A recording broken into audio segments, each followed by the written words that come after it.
What if you were given only one opportunity to save a world of people held captive to the bondage of sin? What's the plan? So here are their conditions. The people are held in the dark. Nothing to reveal to them the state of their conditions that they exist in.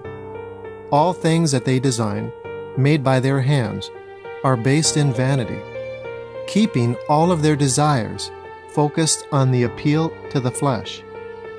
And they have an enemy, armed with 1/3 of spiritual population, and a debt of death to be paid by each individual that exists. What are the solutions?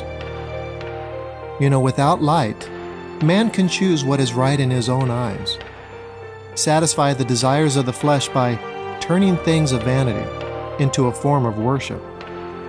And as to death, make it appealing. The enemy and the third will assist us. Or there is this: outside assistance and influence. But here's the thing.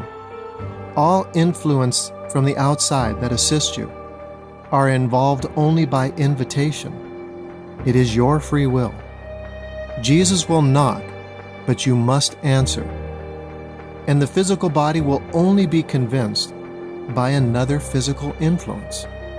This body would have to be of such perfection that nothing in this world could sway it, and of such importance that the value of this one could bear the costs of death for many. And the only way they could leave this death and this corruption of flesh would be to receive a sinless part of him that they would exist in. They would begin this new existence in this sinless part, and there would be a transfer of knowledge. Things about you revealed to him, and things about him revealed to you. Only when you stand in this sinless part can you exist in this light and this life. So here's the struggle. Step outside that part, and corruption begins again to have the ability to pull you back to the ground that you once gained. The body of perfection will give itself for a price to free you from debt, but the price will be his death, that only he can return from. In his time he will return from death to the sight and surprise of hundreds and thousands. But unless each individual alive is allowed to touch him, many will not believe and reason away the things they were told. But the ones that are allowed to see and do believe are faced with the conversation that he can only stay but for a while. As the Word, he created all things and must leave for preparation of place for you and him. But his Spirit will assist and empower, and you will need this to convince a lost world. And with their own lifespans as a challenge, they would need to teach life from death, freedom from sin, and God's love for the world through example.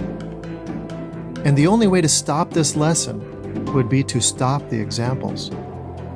The enemy knows limit the examples over time through corruption, and the truth that entered history will become a once-a-year story told as they sit around a tree with lights.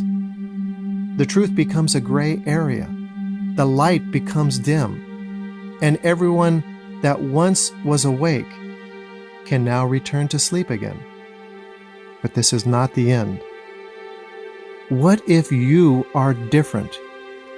You have trouble with falling asleep at night, and you read a book in the dark of men that gave their lives to save the lives of others, and this book wrote about them.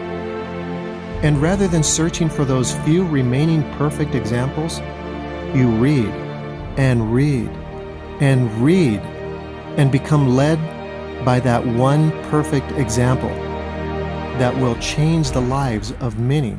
And your knowledge cannot be swayed by those corrupt examples, deceiving the hearts of the simple, but only led by the power and Spirit of God. And in you the work of God continues. You see, it doesn't matter who you are. what your limitations are. In fact, the more you are limited, the better use you become to the Father. Less of the physical to fight, the more of the spiritual to develop, if you are willing. But that if can only happen with the name of Jesus Christ. This is food that I provided to my family for years. I want to now provide it to you.